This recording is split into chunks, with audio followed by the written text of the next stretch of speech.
And as we learnt later, or pretty soon afterwards, when the train got through the tunnel, it halted at a small town, and then the murders began.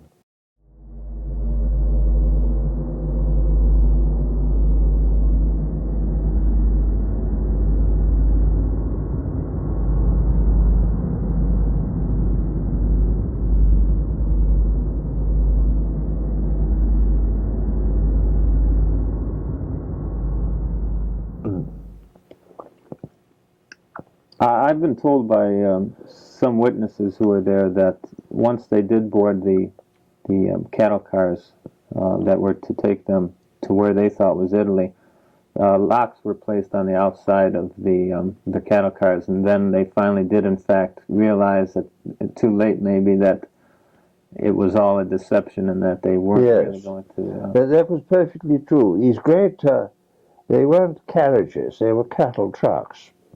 And there were 60 men piled into each of them. It was rather like the evacuation to the concentration camps in Germany, and they were locked in.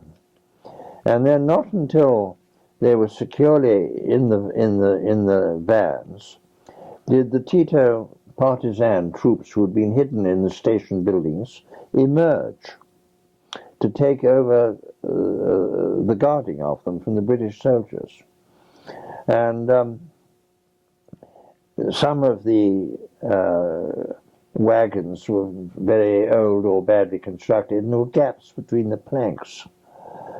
And looking through these cracks, the inmates of these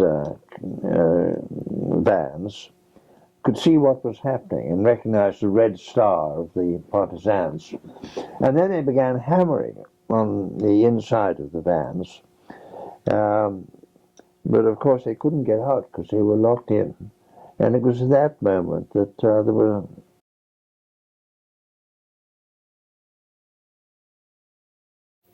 because they knew what it meant. And then the Tito guards mounted the carriages or the vans, and the train pulled out. And it was only a few miles to the frontier. The frontier at that point was crossed on the railway by a very long tunnel.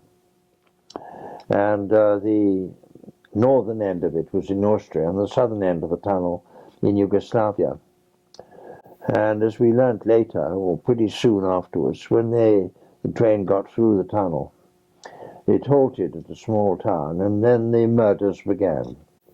You say that you'd learned this a short time later. Did you learn them? Well, we learnt this from the few of the Yugoslav victims who managed to escape. One or two managed to throw themselves out of the train. I don't know how they managed that because they were locked in. I think there was one van with a loose window, and I know at least one man got out that way and just threw himself down the embankment before the train got to the tunnel. It must have been difficult to watch these people locked inside the cattle car. Oh, it was absolutely horrifying.